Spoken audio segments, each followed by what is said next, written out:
ဖိုးစရာအချောင် channel ကတင်ဆက်တဲ့ကျွန်တော်တို့ပုံရိပ်ထဲကဗမာသမိုင်းအစီအစဉ်နဲ့ကြိုဆိုလိုက်ပါတယ်ကျွန်တော်ဒီနေ့တင်ပြမှာတော့ဒါဒုတိယကမ္ဘာစစ်တုန်းကဒီလေကြောင်းတိုက်ခိုက်မှုနဲ့ပတ်သက်တဲ့လက်ဆွဲစာရွက်ပေါ့နော်လက်ဆွဲဒီတီသူတွေကိုဝယ်တဲ့လက်ကမ်းစာဆောင်တစ်ခုပါလက်ကမ်းစာဆောင်ဘာအကြောင်းလဲဆိုတော့ဒါကျွန်တော်တို့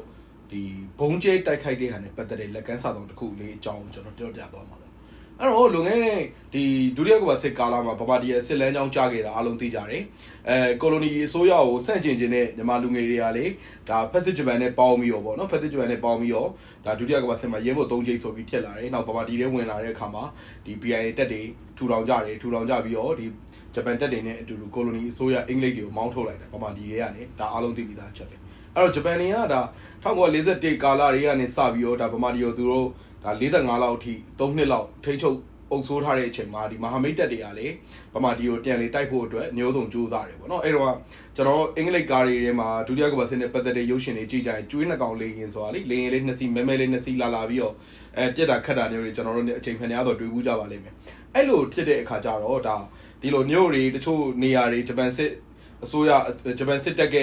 ထောက်ပံ့ရှိတဲ့စစ်စခန်းနေရာတွေကိုဒါမဟာမိတ်တပ်တွေကနေလေကြောင်းနဲ့ဘုံကျဲမှုတောက်လျှောက်လုပ်တယ်ပေါ့နော်လေကြောင်းနဲ့ဘုံကျဲမှုတောက်လျှောက်လုပ်တယ်လုပ်တဲ့အချိန်မှာသူကဒီလေကြောင်းဘုံကျဲမှုကြောင့်အရက်သားတွေထိခိုက်ဒေဆုံးမှုကိုရှော့ချနိုင်မှုအတွက်ဒီလက်ကမ်းစာဆောင်ကိုဖြန့်ချီတယ်လို့ကျွန်တော်နားလေတယ်အဲ့ဒီမှာဆိုရင်စာဆောင်ကညနေဖုံးလေးမှာဦးခင်ဗျားတို့တွေ့တဲ့အတိုင်းပဲလေရင်လေးနှစ်စီးပုံပါတယ်လေရင်နှစ်စီးပုံပါတယ်နောက်အပေါ်မှာအထူးသတိပြုရင်ဂျပန်များအတွက်ဘုံနဲ့သူကဒီဘုံကဒါဂျပန်တွေအတွက်ကိုပဲသူတို့ရည်ရွယ်တဲ့ဘုံပေါ့နော်ဒီရှင်းညနေဖုံးမှာဆိုရင်လေဒါမြန်မာစကားနဲ့တော်တော်ကြီးကိုဒါဒီမဟာမိတ်တွေကိုဒါကူညီပေးတဲ့ဒီဘက်ကဒီဗမာဒီဘက်ကအင်အားစုတွေနိုင်ငံရေးအင်အားစုတွေចောင်းသားအင်အားစုတွေစသဖြင့်ရှိမှာပေါ့နော်ဒီဖက်စစ်ဂျပန်တော်လှန်ရေးကာလထက်လာတဲ့အခါကျတော့ရှိတော့ဒီဘာသာတဲ့တော်တော်ကောင်းနေနောက်ကိုလိုနီအစိုးရတွေမှာလည်းဒါဗမာတင်ညာတက်တွေအများအပြားရှိတဲ့အခါကျတော့သူတို့ဒါရေးသားပြီးထုတ်ဝေတဲ့ဒီဟာဒီဝါရထန့်ချီရဲ့အတွက်ကိုစစ်ဘေးစစ်တမ်းနောက်ဒီလေကြောင်းတိုက်ခိုက်မှုတဲ့အတွက်ကိုတော်တော်ကောင်းတဲ့စာလမ်းလေးကိုကျွန်တော်တွေ့ရတယ်ဗောနော်ဒီကောင်းတင်မှာအထူးသတိပြုရင်ဂျပန်များအတွက်ဘုံဆိုပြီးရေးထားပြီးတော့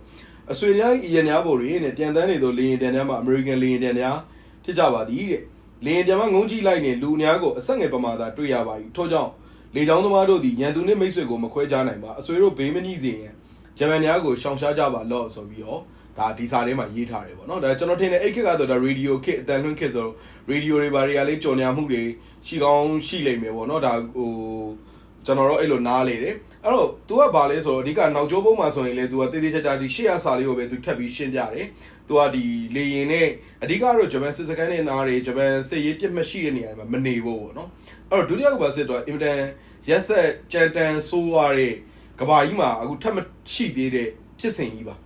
နော်ဒီကမ္ဘာညနေရအနှံ့တော်တော်များများပေါ့နော်အာဖရိကမှာဥရောပမှာအာရှမှာ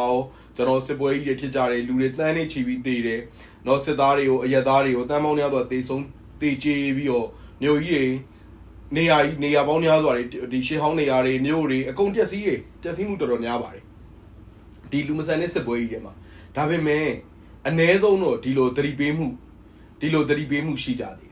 အဲ့တော့ကျွန်တော်ကဒီဟာလေးကိုမြင်တဲ့အခါကျတော့ဒီစာရွက်ကိုဒါဒုတိယကမ္ဘာစစ်ကမှတ်တမ်းတစ်ခုဖြစ်တယ်ဗမာပြည်နဲ့ပတ်သက်တဲ့သမိုင်းတစ်ခုအနေနဲ့တင်ပြတယ်ဒါပေမဲ့ဒီနေရာမှာခင်ဗျားတို့ဆက်စဉ်းစားစေခြင်းတဲ့အရာပါလဲဆိုတော့ဟိုကျွန်တော်အရက်သားပြည်သူတွေကိုဘုံကျဲတိုက်ခိုက်နေမြန်မာစစ်တပ်ကကောင်တွေကအလွန်အင်တန်မုန်းတီးစရာကောင်းပါတယ်သူတို့ပြောနေအနောက်နိုင်ငံတို့ကိုလိုနီနိုင်ငံတို့ဘာတို့ဒီလိုပြောနေတဲ့သူတွေလောက်တော့ယဉ်ကျေးမှုမရှိတာကိုတွေ့ရတယ်အဲ့တော့သူတို့ရဲ့ဝါရထန့်ချန်တဲ့သတင်းစာတွေထဲမှာတော့ဟိုဒီလိုတွေရေးမိပေမဲ့ဒါမဲ့မြန်မာစစ်တပ်ကကြတော့ဘသူ့ကိုပဲဘုံကျဲတာလဲဆိုတော့အရက်သားပြည်သူကိုပဲဘုံကျဲတ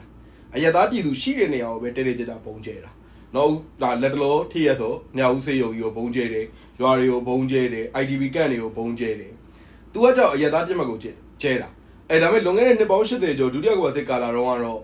စစ်ရေးပြစ်မှတ်ကိုကျဲတဲ့အချိန်မှာတော့အရက်သားတွေမရှိသေးဘူးအရက်သားတွေကိုဒါစနစ်တကျဘယ်လိုပြောမလဲရင်ကြည်နဲ့ဒီနေရာမှာမရှိဘူးတတိပေးတဲ့စာရွက်စာတမ်းနေတာကျွန်တော်တို့တွေ့ရတယ်ဒီနေရာလေးမှာကျွန်တော်ဒါဗမာဒီနိုင်ငံရေးသမိုင်းဗမာဒီသမိုင်းနဲ့ဇက်ကွက်တစ်ခုအနေနဲ့ဒီစာရွက်စာတမ်းလေးကိုတင်ပြရခြင်းဖြစ်ပါတယ်ခင်ဗျားတို့ဒါတွေတွေ့ပြီးသွားပြီဆိုရင်တော့ကျွန်တော်တို့တွေပြောနေတဲ့ဒီမြန်မာစစ်တပ်ကဝါရထန့်နေတဲ့အနောက်နိုင်ငံတို့ကိုလိုနီတို့ဘာတို့ကျွန်တော်ကိုလိုနီထောက်ခံနေသူတယောက်တော့မဟုတ်ပါဘူးဒါပေမဲ့စစ်ပွဲအတွင်းမှာလူတွေကိုပြုမှုဆက်ဆံပုံကိုခင်ဗျားတို့နိုင်ရှင်စဉ်းစားလို့ရအောင်ကျွန်တော်တို့တိုင်းပြည်မှာအုပ်ချုပ်နေတဲ့မြန်မာစစ်တပ်ကနော်ဒီကိုလိုနီထက်ကိုဖက်စစ်တပ်ကိုအပြန်တရာရုံးမှာပတ်သက်ပြီးအကျင့်တန်နေကောင်းနေဆိုတော့ဒီစာရွက်ကလေးနဲ့နှိုင်းရှင်ပြီးကျွန်တော်တို့သိလို့ရပါတယ်ဗျဒါလေးတင်ပြပေးခြင်းဖြစ်ပါတယ်ကြည့်ရှုပေးတဲ့အတွက်အားလုံးကျေးဇူးတင်ပါတယ်